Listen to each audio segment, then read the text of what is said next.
Hello to everybody out there in podcast land and Zoom land and YouTube land, wherever you're picking up this episode of the Rabbi's podcast. I am your host, Rabbi Pinchas Landis of Yeshivas Abbas. I'm sorry, messing it up. This quarantine's getting to my head. I'm Rabbi Pinchas Landis of Partners in Torah of Cleveland. I'm here with my cohort, Rabbi Gamliel Nassan Spiro of Yeshivas Abbas Torah of Cleveland. And we have a very special guest with us today, none other than Rabbi Binyomin Friedman, Shlita of Congregation Ariel in Atlanta, Georgia. And besides being a Chashuv Rav from Atlanta, he is also my personal Rabbi. I basically grew up in his house. So we figured with all the boredom that everyone is suffering through in their quarantine right now, we should bring on Rabbi Friedman to be able to tell some great divrei Torah, give us some divrei chizuk, and also tell some funny stories about me from when I was a kid, just to keep everyone entertained. So with no further ado, we're here for yet another episode. Rabbi, let's start with Rabbi Friedman. Rabbi Friedman, how are you doing today? I'm doing good. This is a real honor to be here. And if you want me to start telling things about you, don't you wish that you could grow a fro like you did in those days? Once upon a time, our Rabbi Pinchas Landis, man, he had hair like out to the walls on either side.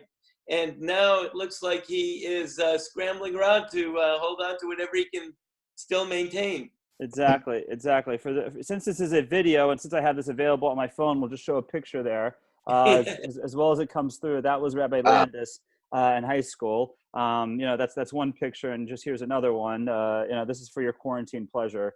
We'll post these on the Facebook page so you can actually see. You look like Julius Irving. That's unbelievable.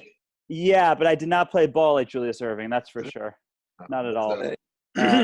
But Rabbi Spiro, how you doing down there? Good, Baruch Hashem. Yeah, it's great to have you. So Rabbi Spiro and Rabbi Friedman actually have a deep spiritual connection, and that we just figured out for about 6 months in Rabbi Spiro's 9th grade year at Yeshivas Ner Yisrael in Baltimore. Rabbi Friedman was actually the senior dorm counselor. He was the one in charge of the dorms. So they have that wonderful connection too. So it's just great to have Very memorable Kufa. Extremely memorable period of my life. Yeah, Rabbi Spiro often tells me that he tries very hard to forget about high school. But that's hey, be it as it may. A lot of us try to forget about high school, at least certain parts of high school. Yeah, so, I had a similarly miserable experience in high school. And therefore, when I became an adult, I felt it was very important to me to make sure that any high school student that came under my control had a similarly miserable high school experience. Yeah. My main that's memory what of you're ninth supposed grade, to do. My main memory of ninth grade is just trying to avoid Rav Cook. Like by night Seder, trying to find places in the dorm we could hide out that he wouldn't check us. And by when Rav Schlanger, Zechron Livracha, would give a schmooze by after Shalosh Shudas to try, we figured out that he wouldn't go upstairs to the Mechina shear rooms. Rav Cook wouldn't go around there, but that was my main goal in 9th grade, 10th grade. I don't think I opened the safe for those years, but I definitely had some good times. Yeah. Good times for all. They were great times. So anyhow, not for all, but for me. So anyways, we're holding here by, I don't know what it is, about day 237 of the quarantine into COVID-19. We got to bring it up because at this point, if we don't at least mention COVID-19 somewhere in this episode, they will take away all of our smicha. So we have to make sure that we get it in here and talk about COVID-19. And, Baruch Hashem, I got a call this morning from our local Rosh Kollel just checking up on me and seeing how I was doing. And I said, look, we have to look at the blessings that are coming out of this. There's obviously a lot of tochacha, a lot of klolos, a lot of curses, a lot of terrible things. By the way, along those lines, this episode should be for the Schus Refuah Shlema, Rav Ariel Ben Edel, Rabbi Ginsburg, one of my personal mentors who is on an intubator right now. Who's on a ventilator, intubated in New York right now, and he should have Refuah Shlema. Checked in with his son this morning, status quo, but the schools of the words we say, at least the divrei Torah we say, maybe not the jokes, but the words of Torah should go for him having Refuah Shlema. Also, Rebbitzin Dina Weinberg, the Rebbitzin of Rav Noach Weinberg, also is in the hospital in Eretz Yisrael, and B'sok Shar Chel Yisrael. There's many people who are suffering from this machla. But for those of us who Baruch Hashem are healthy, or like let's say Rabbi Spiro's family, for example, where I believe your son and your daughter-in-law do have it, but are, Baruch Hashem, have a mild really case. over it. Yeah. So we have to look at kind of the blessing that's coming out from this. And I was telling the Rosh Kollel that it's really one of the beautiful things is that usually, while I always tried to learn in the house, and of course did Divrei Torah at the Shabbos table or whatever it was, most of my both Limud Torah and Harbatzis Torah happened outside the house. And now it's completely in the house. Every shir I give is right here at my desk or in my fake studio I made here in my study. And my kids, all their classes are in the house. My son's learning with this Rebbe every morning and then listening to the Zoom shir from another Rebbe from this yeshiva. It's our house has turned into, we were always, Baruch Hashem, a house of Torah learning, but now it's on steroids. And we actually instituted a very nice thing here in the house is that every night for about 10 minutes, we sit down and we learn Haggadah together, in preparation for Pesach. And that is never something we did before because like all of us, and for sure everyone on this, all the rabbis on the screen, and many of us, in the average week, I was running around, running here, running there. We often didn't have dinner together because I had to be somewhere, my kids had to be somewhere. Now we make sure that we learn a little Haggadah together every night. And so we really have to look at the blessings that are coming out of the situation for all of us. So, yeah. I think we mentioned last week, I think we're seeing the essence of Klal Yisrael now, is you really see the tremendous amount of efforts of both Harbatzis Torah on the general level, all these Zoom shiurim we have, Yeshiva has every day. We're still, usually we end Rosh Chodesh. Now we're still going strong every shiurim day, shiurim day, and all over, all day. You look at I'm sure everyone has the same experience. You look at your inbox and your email, just shir after shir being announced, and chesed, people doing chesed for each other. Right. So a lot of amazing things are happening. We always say, the word galus, we know that the shem shirish of the word legalais, to reveal. So galus reveals the essence of Klal Yisrael. I think right now in this galus, we're revealing our essence. So yes, I am. We're doing what we can to fight the Zika virus. I'm doing everything I can, and I'm one crisis behind. I was a few months ago. I was worried about SARS. Now I'm on Zika. I had to go to the hospital the other week when I had a kidney stone, and I said to the nurse, "Are you going to test me for SARS?" And she looked at me she said, "For SARS?" It's like everyone's going to walk around with their masks on. I said, "Yeah, I'm worried about the SARS virus." She's like, "No, that's not a concern right now." I said, "Okay, so forget it, don't test me for it." But Amir Hashem, things will come out good here. I mean, of course, I told you, I keep on telling you, every day you have to be thinking about people who are sick, say Tehillim, to feel different. But at the same time, it's an avodah. Every day I go through like 50 different emotions. I go from happy to sad to worried to depressed to excited. It's ending in August, ending in November. Johnson & Johnson said they're going to have a vaccine probably by early 2021. That's what they're saying. So, wow. Well, I'll tell you something. My daughter just told me a little story that's going around. She sent from Toronto. A guy gets out of the hospital after having been on a respirator, and he comes home, and they send him a bill. He takes a look at the bill, some astronomical bill, hundreds of thousands of dollars for days spent in the hospital. And he starts crying. And everyone starts comforting him. Don't worry. There's medical insurance and we'll get you help. We'll get through this. The main thing is you're alive. And he says, no, the reason I'm crying is because for 65 years, I've been breathing air for free. And I never stopped to say thank you one time. And now I see that the air costs thousands of dollars a minute looking at this bill. And I never appreciated it. Wow. So, wow. And by the way, that's in Canada where they have socialized medicine. You can imagine what it would look like here. So, by the way, one other person that I forgot to mention that we should have in mind for Shlema is Eliezer ben Chaya, is Eli Bir, Rabbi Friedman's Eliezer cousin. Yehuda. Eliezer Yehuda ben Chaya, who's Rabbi Friedman's cousin, cousin, who Eli Bir, the head of United Hatzalah International, tzaddik of a guy who I believe is still intubated, but is showing some signs of improvement. Yeah. It should be a schus for Shem for him as well. By the way, Rabbi, what's happening in Atlanta now? What's coming out of Atlanta these days?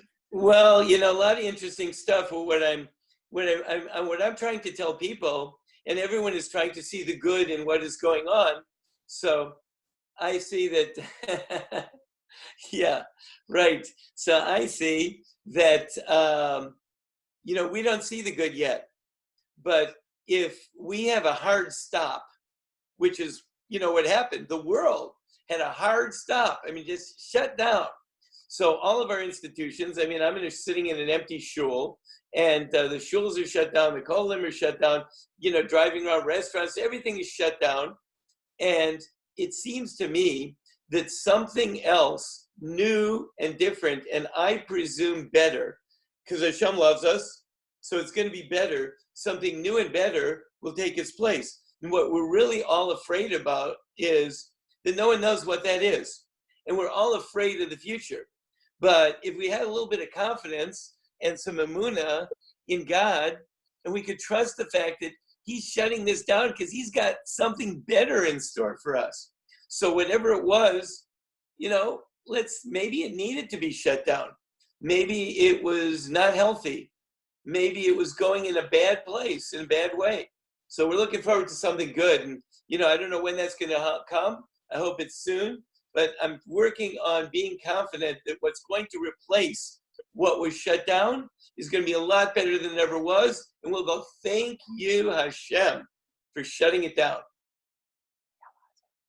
Yeah, that's an amazing idea. And it reminds me of two things. First of all, a message that Dr. Shlomo Koifman sent me last night, a friend of mine, Rabbi Spiros, a real Heilige Yid.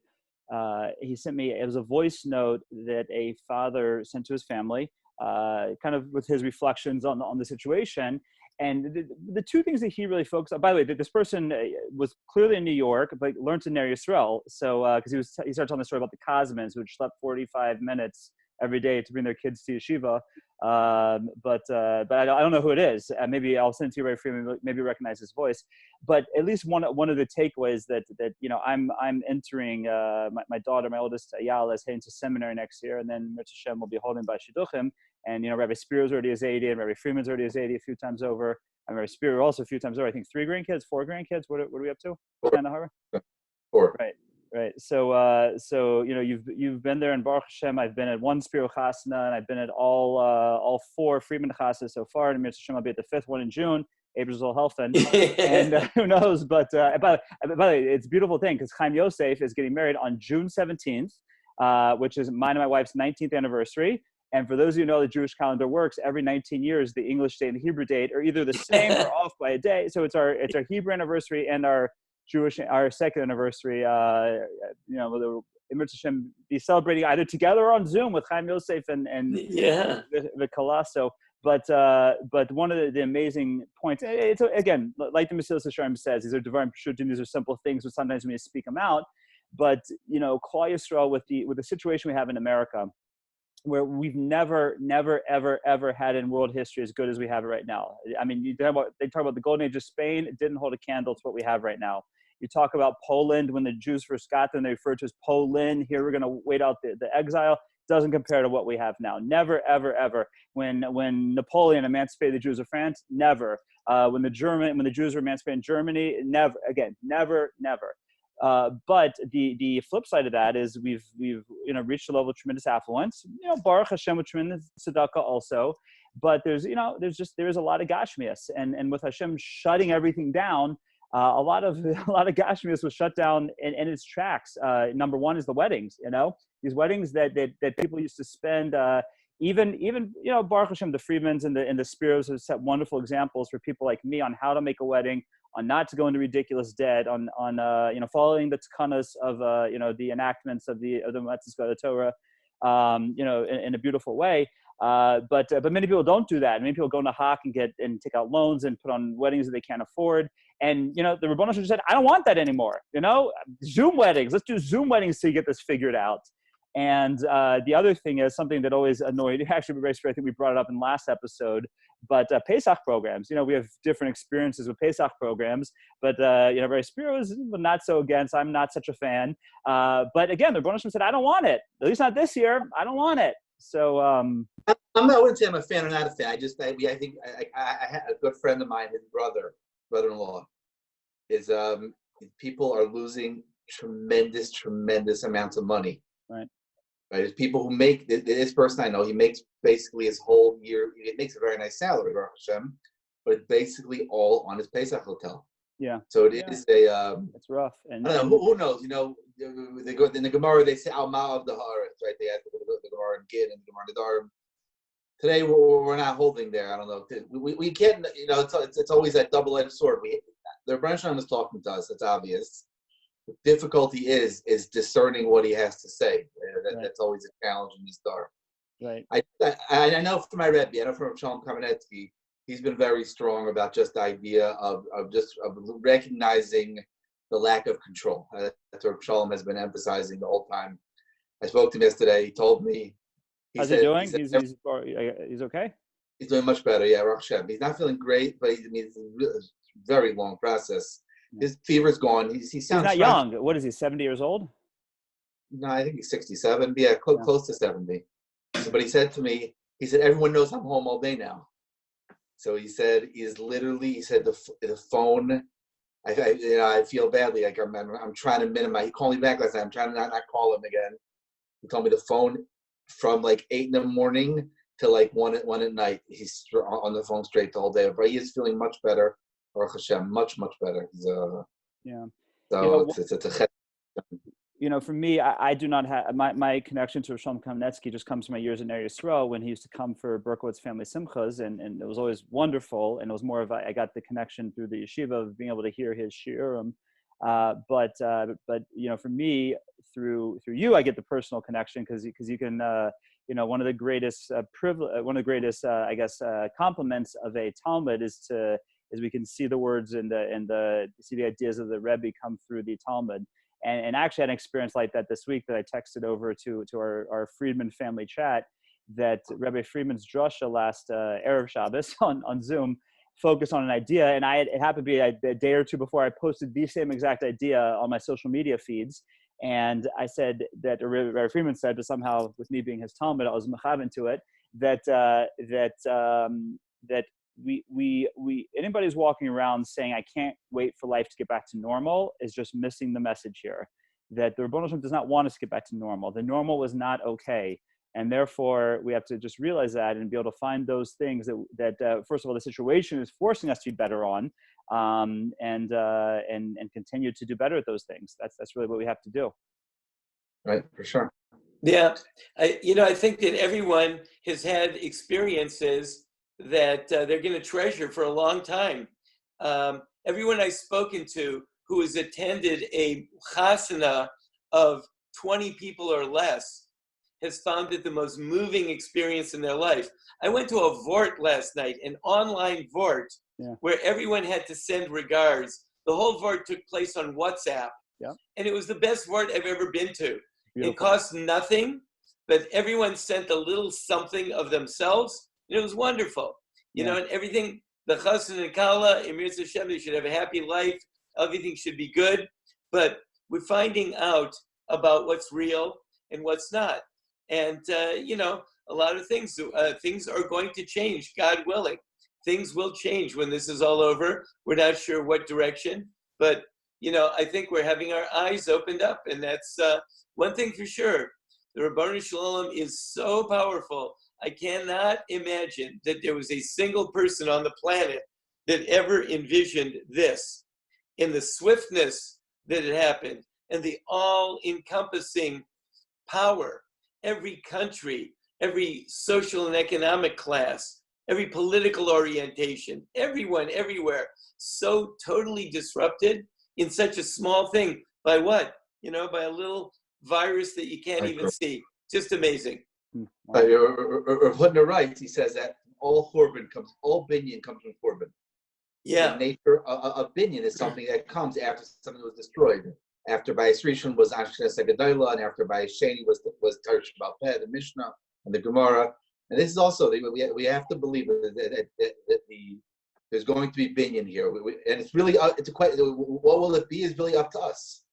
Right? I just saw a murderous idea of the Shalach Kodesh was speaking about how to understand the famous question we've mentioned many times, the idea, the interplay between idea and bechira, and that sometimes something will happen and Chazal will reference it about it. It's said like this in the pasuk. That's how we knew it would happen, right? You can mostly see in the beginning of Malachim they are Sefer Melachim. They already mentioned Yeshua HaMelech. Yeshua HaMelech happened towards the end of Bayis Rishon. This was written at the beginning of Bayis Rishon. So what happens to Bechira? So the answer is that it's everything is there. And the Shalah says even things that didn't happen, it didn't end up happening, were there also. Just Klal Yisrael was not privileged, was not zeicha to bring these things out. So in other words, what the potential right now for this future building, this future opinion is really within us. And if Hashem will be zeicha to it, and I think like I said, I think there's been so much good, so much impressive elements we've seen in these past. Really, it's amazing how I'm losing track of time. Few months, few weeks. It's mamish a couple weeks only, yeah. But we'll see. In these couple weeks, we are really preparing this future binyan, and how it's going to play out exactly will be the fruits of all. I think that the great Amal, with a lot of Amal. I told him to be like in a certain way. I don't want to say I'm busier now than I ever was, because I am home the whole day. So I don't know if busy is the right word. Maybe mentally busy. I'm not sure what the right word is, but I'm definitely, it's a strange but interesting tkufa. Yeah, there's no doubt. I thought when I shut down the shul, I thought that I'm going to just sort of be kicking back and, having time to myself. It's been just the opposite, because since everyone's off, no one's working. As far as the rabbi goes, everyone can contact the rabbi about every single thing. And, right. I've been busier than I was. Now I'm and my minyanim, we're davening, we're Zooming minyanim now. So, we're davening together with people. So the minyanim are still going on, classes are still going on, and on top of it, everyone's contacting the rabbi. So busier times than ever. So every day, so when it comes time for tefillah, like Shachar, Mincha, Ma'ariv, you guys all get together on Zoom and daven? Yeah, we get some guys. I get a group of guys get together every morning by Shacharis. We're davening nates. We learn a Mishnah, and then we daven nates. And, the group, it fluctuates between 4 and 7 guys every morning for Shacharis. We daven together. It's nice to hear other people saying Shema when you're saying Shema. Then we learn a halacha after davening, and that's it, So we try to do that. Mincha Marv is more difficult because people have much more scattered schedules. But, we got a group of devotees who I've turned on to davening nates. I figure if I'm not davening with the minyan, at least I should daven nates. So that's what we're doing now. Right. Yeah, the Heichel Shlomo. Nate's late right now, right? Nate's it's late here. Yeah, it's also late here. It's I think it was 7:10 this morning, and one of the shuls here is doing that Zichron Chaim Rabbi Charlap shul. It's a beautiful thing. I've joined in a few times. Just again, like Rabbi Friedman said, to say Shema together, to just have that interaction together with other people. And yeah, the Heichel Shlomo says it beferish, or Shlomo Zalman Auerbach. I'm sure there's earlier sources that minyan is it's actually a debate which is better, minyan or nates. And he actually writes that somebody who davens nates regularly, if they have a choice of minyan or nates, they should choose nates over the minyan. So, the Shura says that, right? Oh, okay, so yeah. But for sure, if you don't have a choice, nates is it. Yeah, right. Yeah, well, exactly. So we know that's the next. We used to do that in Eretz Yisrael. We'd stay up late Thursday night, ostensibly learning, really just like running around and going crazy, and then we would daven nates. And then, like, Rav Tendler would ask me, where were you for Shacharis? Like, we were mamish steiking the whole night. And then it's better to daven nates. We wanted to stay up longer, but we figured it'd be better to daven nates. He was like, it's only if you daven nates every day. Not if you're up Dunkin' Donuts. Then we were like, really? Oh, okay. Right. I do have a friend that went to Eretz Yisrael, and he kept on hearing, he wanted to meet Nate, because he kept on hearing about Nate's minyan. And, he figured like this Nate's minyan's got a really special minyan. So you just wonder, who is this Nate anyway, Right. Yeah. Exactly. It's one of the Rebbeinu Shalom's nicknames, Yeah. So, on the topic of davening, it's one of the things that I've really appreciated is I'm one of those people, maybe it's from my years growing up in Dunwoody, where the only minyan was at 6:50 in the morning, 6:45 in the morning, whatever time it starts there. Yeah. At least in my days growing up, that's all that. Now there's an 8 o'clock minyan too. But when it was a much smaller shul and they relied on every person, it was at that time. So I already, from a young age, got used to getting up to davening early. And even when there are minyanim here, I always go to the early minyan. But an early minyan, the one I go to, the kollel here, it's about a 35-40 minute minyan, which is a decent speed, not fast, not slow. We call it average. And but one thing I've really taken a liking to is the having no clock running for your minyan, and being able to take the time to really focus on the words. Focus. By the way, Reb Nebenzahl actually writes about Daven Nates. He said Nates is about probably a 10-minute zone, right around whenever the posted sunrise time is. So it's not like you have to hit it right at that time. It's a range right around there. At least what Nebenzahl says. But I'm really appreciating I'm going to have to start getting to shul about 15, 20 minutes earlier, because I never said anything before. I never said Yigdal Adon Olam. I never said Baruch Nafshi. I never said any of this stuff. Now I'm saying it all. It's beautiful. The beautiful tefillos. I'm saying all 4 parshios of the tefillin, and it's just beautiful.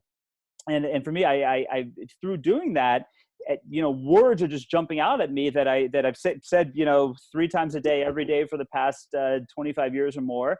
But they're jumping out at me. And one that comes to mind is I have my old yeshiva sitter here that I started using again. It's on my shelf here for years. It's not the one too big for my talis bag. But right at the end of Elokai Notzor, so that's the paragraph at the end of the Amidah where we start off by asking Hashem to help us from speaking lashon hara, help to keep people from speaking ill upon us, and then the last line the other day just jumped out at me. The last line we say in Elokai Notzor is Laman yichaltsun yedidecha hoshia yaminacha v'aneni, which was always a line that didn't make much sense to me. So if we translate it, it's so that you should release your beloved ones. Answer us, Hashem, with your right hand. Release your beloved ones, right? And the whole paragraph talking about lashon hara. Now, there's I think the obvious connections, like we spoke about a few episodes ago, the idea of the mitzvah and badud and isolation, and how when someone speaks lashon hara, they become mitzvah and have to go into isolation. But we haven't had a mitzvah in 2,500 years. And yet we say that we need to stop speaking lashon hara. We need say l'man shemecha, say l'man yamin. We need to become people for Hashem. Why? To be released, right? And it's interesting. We say, how are we going to be released? With your right hand. What does that mean in Jewish philosophy? The right hand of Hashem is considered the strong hand of Hashem. And actually, there's a fascinating Ramban by the Chet Egel where he speaks out that the mistake that Klal Yisrael made when they thought that Moshe Rabbeinu had died before the golden calf was that they thought the time period of open miracles had come to an end, and now is the time period of hidden miracles, so to speak. So they thought they were switching from the right side of Hashem's chariot to the left side of Hashem's chariot. So the right side always is that nes nigla, the open and apparent and strong and unarguable hand of Hashem. That's what it is. And like the Shemona Esrei basically says, guys, wake up. You want to be released? You want to see my right hand? You want to see the nes nigla? You want to see me? You want to see me? Get it together.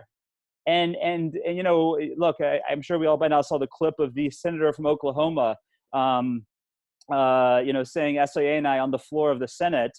And that's, it's so clear to us. But not only that, but it's not going to happen through the left hand. It's not going to happen through Teva. It's not going to happen through the Nes Nister. It's going to happen through the Nes Nigla. And I actually said, another thing I said last week is when Trump came out and said that he wants to see the country roaring back by Easter. Actually, I think he said by the 4th day of Pesach. I translated as Easter, but it was the 4th day of Pesach. I said, you know what? I think he might be right. Well, first of all, the Gemara says that from the time of the end of Nevuah, since Judaism became a non-profit organization, that Nevuah has been given over to the Mishagoyim and to the Tinokos. So whichever way you want to go, Trump fits in somewhere there. Either the crazy people or the children. But he said he wants the country coming back by the middle of Pesach. And Pesach is Zman Cherusenu. It's the time of our freedom. And we don't call it Zman Cherusenu because that's when Pesach happened. Pesach happened, the Exodus happened because this is Zman Cherusenu. Rav Dessler says the Hashposa Kedusha from the creation of the world at this time of year are those of freedom. And how's it going to happen? For it to happen by Pesach, if you went up to Dr. Fauci and said, hey, we're going to get out by Pesach, he'd laugh at you, right? And everyone on the CDC would laugh at you. The WHO would laugh at you. Whereas I just ask, who's that? But how's it going to happen? It's only going to happen b'yad yamina. It's only going to happen with a nes nigla. It's only going to happen with an open apparent miracle. But it's going to happen through us doing everything else in that paragraph. Through the Elkanah Tzol Shem Chamirah, we have to watch what we're saying. We have to act for Hashem. We have to really be focused on that. And then we can see that the nace, the open apparent miracle, happen right here in this time period when it's supposed to happen. And, again, this is something that came on me davening by myself in my dining room with my talis and tefillin. And, we call it Beis Landis now. That's the family-based medrash now. But I don't know if I would have gotten that thought davening like I usually do when I got to get out and do carpool and this and that. But Hashem dropped a beautiful thought into my head that's right there in the words of our tefillah. Yeah. How about me? I sit here. I used to go to shul, and I'm the rabbi. And the curse of the rabbi is that he's always monitoring everything that's going on in the minyan. Is this guy talking? Is this guy smiling at the other guy? Is he frowning at the other guy? This guy came, he didn't come. Should I go over to him? Should I talk to him? His tefillin around crooked. When it's all said and done, did I ever daven? So now I'm sitting at home, I'm davening. I'm just impressed. Shabbos morning has become my favorite. I daven Nates on Shabbos morning, and I sit there. The house is really quiet, and I learn the parsha for like 2 hours straight. Before everyone gets up and the noise starts. It's a beautiful thing. It's so beautiful that I'm wondering how I'm going to go back to the other way. Who knows? We'll see. I'm just so impressed that you're both wearing ties. I really can't get over that. I always wear a tie. No one's ever seen me without a tie. Even my wife. Again, like Rebbe, like Talmud, this is, I always quote that, we did a Torah Anytime live presentation on Monday with me and Yossi and Shushan. And Yossi commented, he said, if I'd known you're putting a suit on, I would put a suit on. And I said, Yossi, when have you ever seen me without a suit on? He lives 3 houses down from me. When have you ever seen me without a suit on? And that's something I got from Rabbi Friedman also, because I remember we were building the sukkah one year at his house. I think the first year that Rabbi Friedman actually bought a house in Dunwood, he moved into the neighborhood, and we had to go to Home Depot and pick something up. By the way, if you don't know what Home Depot is, it's this Atlanta-based store. You might have heard of it. Small hardware store. They went off to build aquariums and football teams. Again, we have one of their football cups here, the Rise Up Falcons Cup. But so we're in the middle of building the sukkah, and we have to go to Home Depot, and Rabbi Friedman puts his tie back on and puts his jacket back on. I was like, Rebbe, we're going to Home Depot. We're going to be back in 5 minutes. What are you doing? And he said, well, I have the Michael Jordan philosophy of life. He said that Michael Jordan was always makpid to wear a suit just to go from the hotel to the team bus, because he said this might be their only opportunity to ever see Michael Jordan in their lives, and I want to make sure they see my best. And Friedman said this: when I go to Home Depot, this might be the only time they'll ever see a yid, every time they'll ever see a rabbi, every time they'll ever see a Jew in their life. I want to make sure they see me at my best. So ever since pretty much my rabbinical career began, the tie became surgically attached to my neck, and I can't get it off. It is a waterproof tie. It's the only way I can. It changes every day. It's really cool. By the way, I'm going to have a real problem with ties. By the way, I'm really worried about this because a while ago, actually, I think it was Rabbi Friedman put me onto this. I started getting my ties from AliExpress directly from China, and I don't know if I'll be able to do that anymore. And the benefit of that is if you ever try to dry clean a tie, you know that it costs about $6 or $7, or it's and even if you buy your ties at TJ Maxx for $14 or $15, you debate, is it worth it to wash it? It's double the cost of the tie. It doesn't always come back clean. My ties on AliExpress are $2.50 a piece. They're mamish disposable at that point, and it's perfect. Get a spot on, throw it in the garbage can, order another one. It's great. And who knows if I'll be able to do that anymore? Who knows if they're going to raise the price? But that's what I'm most worried about. I know Rabbi Spiro's worried about Pesach Coke. I hope you got your Pesach Coke, Rabbi Spiro. Of course. But I'm worried about my AliExpress ties, so don't know what's going to happen with that. I'll give you a hot tip, Pinchas, if you're worried about ties. So if you donate your ties to Goodwill, they launder them. They take them to the dry cleaner, right? And then they put them back out. You can buy it back from them for 50 cents. That's great. That's what I should do with AliExpress ties when I'm done with them. Perfect. I'm going to try that out. So beautiful stuff. Okay, so we are right by Pesach. So we want to be able to at least say some ideas on Pesach. Rabbi Friedman asked me beforehand, like what to have in mind, and I said, we'll throw out a Pesach idea and we'll discuss it. So since Rabbi Friedman's our guest, Rabbi Friedman, would you like to share with us an idea from the Haggadah or from Pesach? Absolutely. Not really an idea from the Haggadah, but actually an idea of the Haggadah. Like, what is the Haggadah? Because this is a really unusual mitzvah. Really, really unusual mitzvah. I think it's totally unique. There is the mitzvah of zechira, remembrance, remembrances like all over Judaism. We remember this, remember that, Zachar, all there are 6 things that we're supposed to remember constantly. There are things that we remember and all that.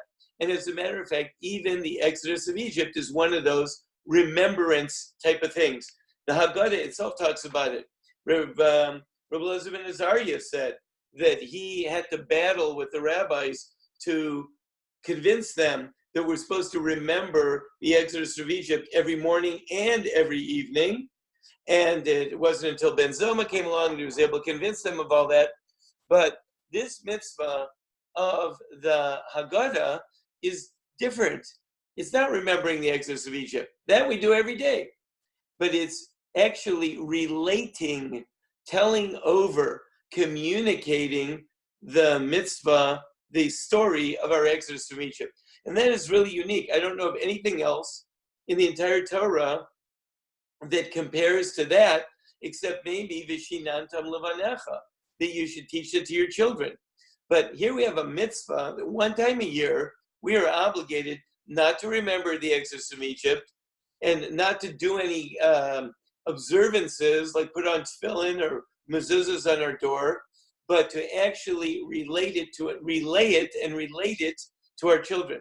So what's that mitzvah about? Why do we have a particular mitzvah about telling it over? So I was thinking about that, and knowledge comes into a person. I was just reading something recently in a book by Rabbi Jeremy Kagan, and he was talking about knowledge. We all know there's Chachma, Bina, and Das, different levels of knowledge, but basically you could say that knowledge works in 3 ways. There's when you learn something, first you have to learn the new concept. New idea to you have to learn it, you have to get it, you have to understand it. Second level is you have to integrate it. Now that I know this new idea, where does it fit with everything else I know? Is it part of something else I know? Does it mean I'm going to have to get rid of something that I know? Where does it fit into me? So it is integrating it into you as a person. And then the last level is actually utilizing it, implementing it, or perhaps you could even say sharing it, telling it over. In other words, if the idea only comes to its completion when you can share it or explain it to another person. Because when you explain it to another person, that means you have to have totally integrated the idea. And that's the test. Do you really know it? Can you explain it? And if you can explain it, then you really know it. So if the Haggadah and the story of Yetzias Mitzrayim is all about Emunah, you don't know that you really have Emunah until you can actually share that story, which is the yesod, the foundation, the fundamental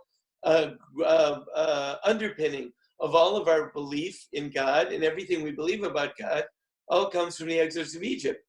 If you can't relay it to someone else, if you can't explain it to someone else, you don't know it. Like Rav Chaim Brisker said, if you can't explain something, you don't really know it.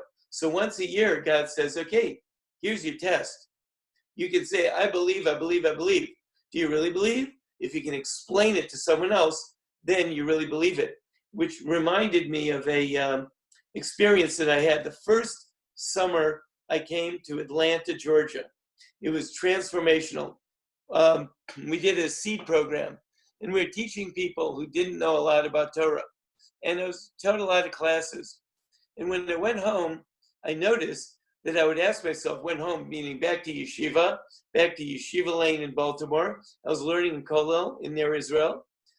And when I'd come to a certain concept and I was struggling with it, I would say to myself, how would I explain it to that guy in Atlanta? And then I would start to talk it out as though that person was there in front of me. And I'd say, well, no, that's not working, and that's not working. And I'd keep pushing myself until I finally had explained it to that guy in Atlanta. And then I really understood it. And I used that, that started to put me on a certain course, and I think it changed my entire Torah learning. And to tell you the truth, I really think that a lot of people that are in the kiruv biz, like perhaps you and I think that one of the reasons we do this is because we want to find out, do we really believe ourselves? And when we can explain it coherently to someone else, then we know that we've really got it. And that's what the Haggadah is. That's what our opportunity is. That's why we have to teach it to our children. That's why there's 4 different types. You have to understand them and know how to explain it to each and every one of them. Because if you can't really explain it to all the different types, and certainly to the one that's not asking. Uh-oh, we lost Rabbi Friedman. He left the meeting. It says he left the meeting. He probably hit hanging. Yeah, he probably hit a button. We'll let him tune back in. But in the meantime, Rabbi Spiro, what are you thinking about on the Haggadah? I'll try and get Rabbi Friedman back in here.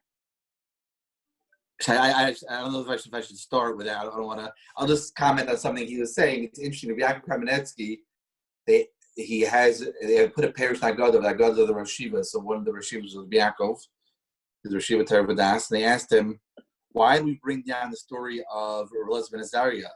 With Leman Tizkar, it's not shaykh to the Pesach Seder. That's the Rabbi Yaakov one? Oh, the one. This is Rosh Yeshiva one. I thought there's like 3 of them. Oh, got it. Yeah, this I think. Right.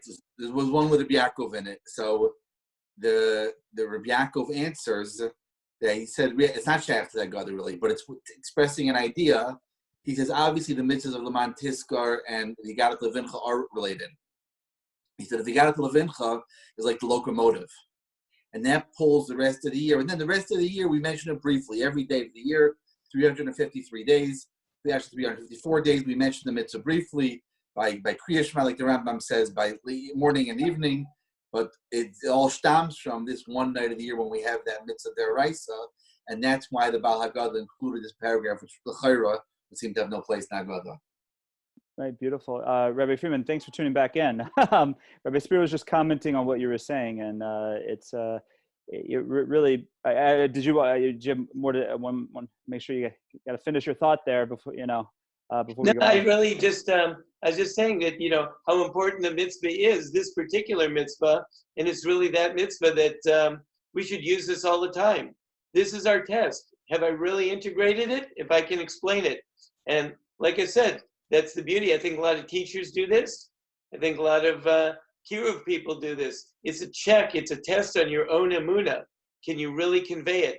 So, when you're explaining it to your kid and he's not getting it, maybe that's you don't have it. Maybe you need to try a little harder. Maybe that's the gut check to see, do I really have this down pat? Do I really, really believe it?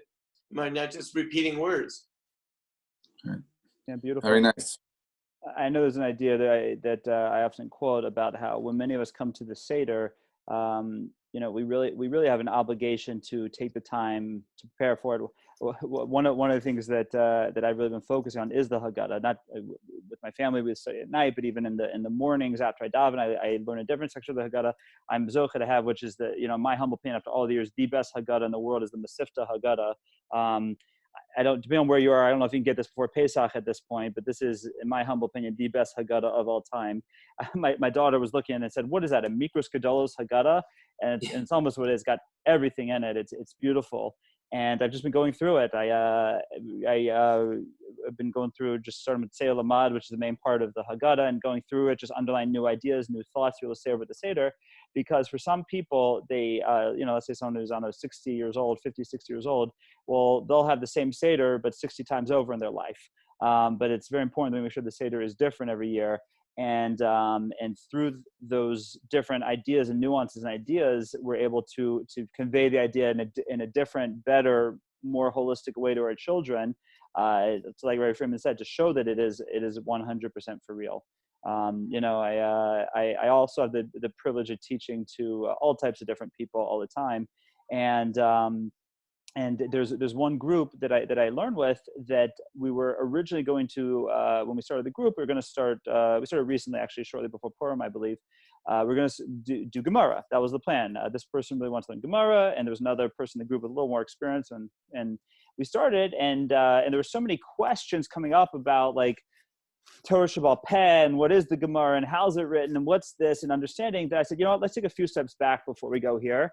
And I got from Ner Aleph, from the Ner Aleph resources, which are wonderful. They have something like 10 different packets, 10 different of the, they call the Morashah syllabus, the Morashah syllabi, on just the development of Torah.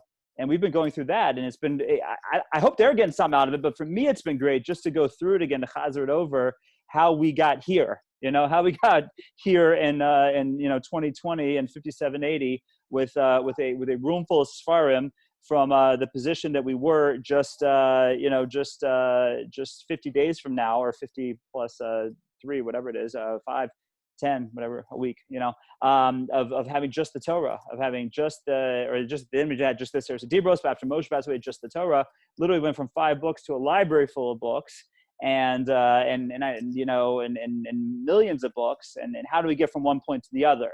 And for me, it's been absolutely eye-opening. Just again, in the Emunah and the understanding of our system, of our Masorah system, how we got to where we are today, how we developed it, and it's been wonderful for me. I always say when I teach, especially when I go borderline into ideas of Musar and self-improvement, I always say, I'm not talking to you. I'm not talking to who's ever listening out there. I'm talking to me. These are things I need to be working on.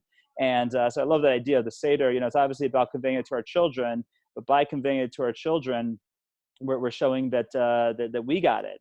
And that's along those lines, that's the halacha, that if as again, you look at this halacha and you say, like, who will ever be in that situation, that even if somebody's sitting alone, without any children, or without just completely alone for the Seder, they still have to do it derech shayla b'tshuva. They still have to tell everybody.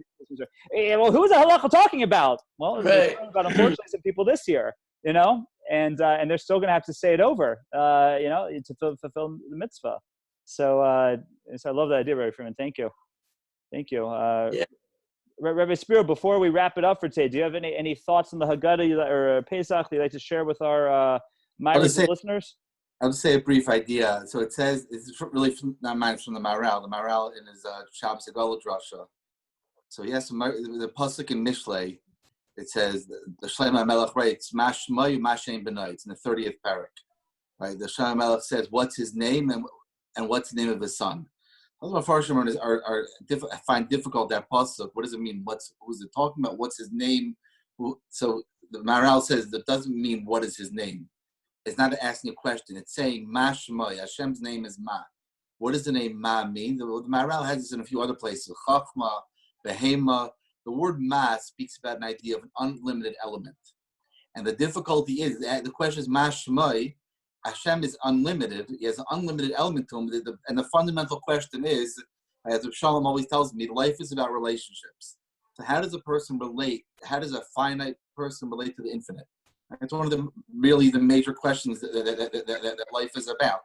And the answer is, Mashma Yumashem Benai. The Shem Melech is telling us the Rebbeinu Shalom's name is Ma. His name is what? He's unlimited. But Klal Yisrael also has that unlimited aspect to them as well. And then you see in Parashas Va'era when they ask Moshe Rabbeinu, when Moshe says Mashma Yimamar Leah, when Moshe says to Hashem, when they ask he's not asking Hashem, what is your name? He's saying, when they ask me, you are Ma, you are unlimited. Ma, what do I say to them? Yak asher yak, right? I am who I will be. Meaning, even though that you feel there's this gap between us, and that the Rebbeinu Shalom is not relatable to because of his infinite nature, no, I will be with them now, and I'll be with them in the future as well. Meaning, it's a chesed Hashem does for us that as long as Klal Yisrael, through the medium of the Torah, through the media, that using that medium, there is that inherent connection to Klal Yisrael. It's interesting, everything in the Seder becomes different. Man is not necessarily a question. It's really now, it's speaking about the Ma, the unlimited element of Hashem. What's he doing different on this night? And then we're able to relate. It brings a whole different twist to the relationship. And I think we were mentioning before about the development of the Gemara. By the way, the new art school book, Introduction to the Talmud, is very, very good. I hold of it a lot.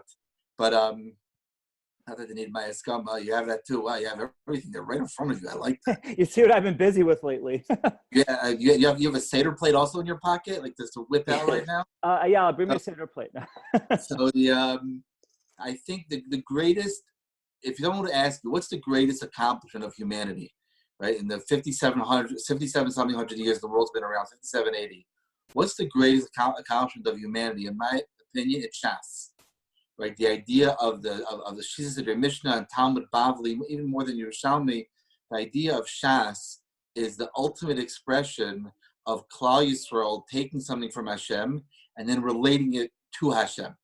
And this is something, there's no greater, any binyan, any structure, any civilization, any society, nothing compares to the idea of Shas, the greatest invention in the world. And this invention, what it has done, again, was an invention, but it's Teresh Valpeh. But what this has done for us is it's enabled us to connect to Hashem and enabled us to reach our own Ma, right? It's actually, Ma can mean nothing, it can mean something. Ma can mean I'm nothing also, but also means Ma Shmai. It means that Ma is the indefinable essence of something. The built-in mugbal, the undescribable essence, and that we've done that through Shas. We've been able to achieve that and to relate to Hashem. And Leil Seder, when it all comes together, when we all talk, and I'm assuming that's why the Maharal included it, specifically in his drasha on Shabbos HaGadol. Beautiful. Love Great. it. I'll throw out one quick idea, and then with this we'll end today. But as Rabbi Spiro spoke about, this Shabbos is known as Shabbos HaGadol, and it'll be it'll be probably coming up on the Pesach season. We're gonna have all these like, whoa, this is different. And probably the first one of that will be Shabbos HaGadol, when we're all used to going to hear a Shabbos HaGadol drasha. Rabbi Spiro, I think I came to yours last year, right? It was beautiful. You had it was one of the best Shabbos HaGadol drashas I've ever been to, because you served popcorn and Twizzlers, and it was awesome. I loved it.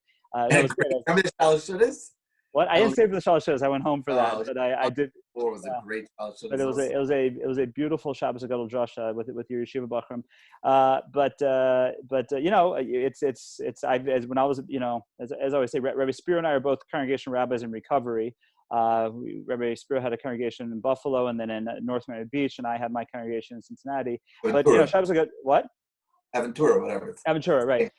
So you got to keep it straight. Waterways. The Shabbos HaGadol drasha is, in fact, in antiquity, the only times a year when the rabbis even spoke were Shabbos Shuvah and Shabbos HaGadol. Like how we got into speaking every Shabbos, I don't know. But those drashas were things we would think about all year long, put a lot of time into, and hopefully for the Kehillah it was something special too. And just it's we're going to be giving it on Zoom on Erev Shabbos or whatever, and putting it out there this year. So it's going to be one of those first. I think it's going to be the first awakening as to how different Manishtana Hayoim Hashana Hazeh. Right, Hashana Hazayis, how different this year is going to be of Pesach, but and they're going to get into no beer chametz in the community, and no tefillas kalim for those glasses you bought. It's just we're waking up all over the place. But a fascinating thing about Shabbos HaGadol, Rabbi Charlap actually showed me this taz that I had never seen before. So right now, if you're following today's Jewish history, like I'm sure everyone here is, that we are in the time period of when the Jews entered into Eretz Yisrael, the time of Yehoshua. Today is the day when the Shloshim from Moshe Rabbeinu ended, and Zayin Nisan, and Yeshua grabbed everyone together. He had the intelligence of Pinchas and Kalev at that point. They had gone 3 days before, and he starts to prepare everyone to go into Eretz Yisrael. And they're going to actually go into Eretz Yisrael on the 10th, which will be, so today is Wednesday. That's Shabbos, right? That's Shabbos HaGadol. It's going to be real Shabbos HaGadol. This year it's in Mamish works out. It's real Shabbos HaGadol, exactly. So the Taz is something fascinating. He says that it's the first halacha in Hilchos Pesach and Shulchan Aruch. It says that you have to make Shabbos HaGadol because of the nisim, the miracles that happen on this day, and it's referring to that when the Jews took their Korban Pesach, when they took their lamb or their shepsel or whatever it was and tied it to their bed, that the Jews were unharmed. That the Mitzrim, even though that was one of the gods of the Mitzrim, they did not harm the Jews. The Jews were able to do it. They were able to keep the animal tied to their bed for 4 days in preparation for the Korban Pesach, and therefore marked that day by making a Shabbos Gadol. And the obvious question that the Taz asked is, where else in the Jewish calendar do we mark something by a weekday? We mark something with dates. Right? Like we're going to have Pesach is going to be on the 15th of Nisan, and Zayin Adar was Moshe Rabbeinu's yahrzeit, and we look at dates. We never look at days of the week that, this is the Shabbos before Pesach, and even if this is a year when the 10th of Nisan does not fall on Shabbos, we're still going to mark this as Shabbos HaGadol because that year was a Shabbos.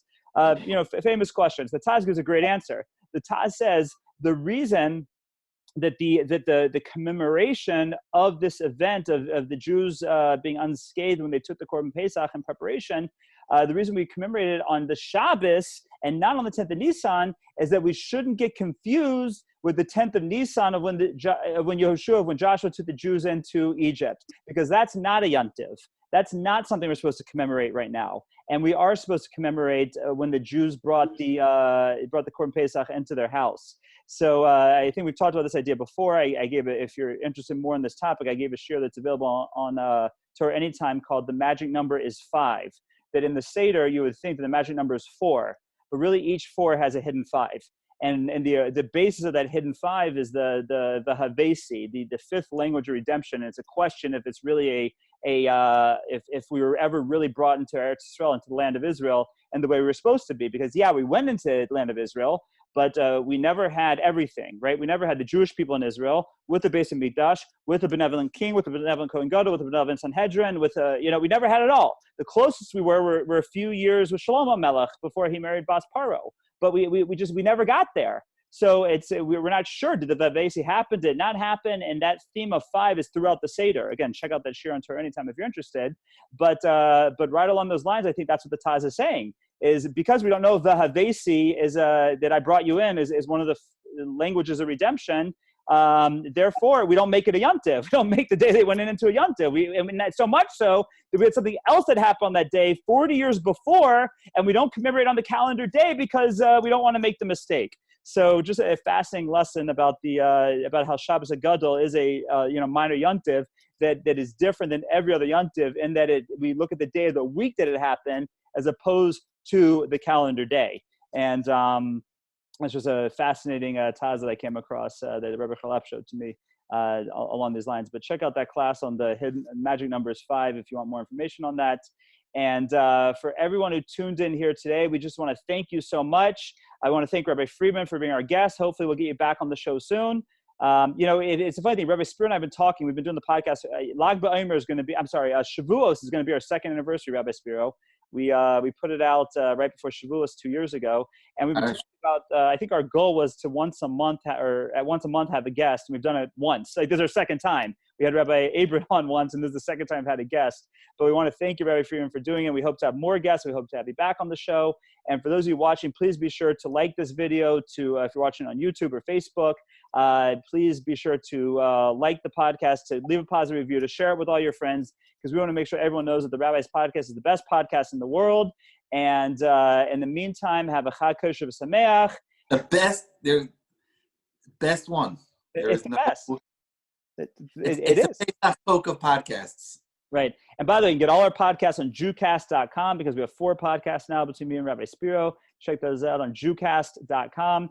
And in the meantime, have a Chag Kosher Sameach and a big old fat welcome to the guest.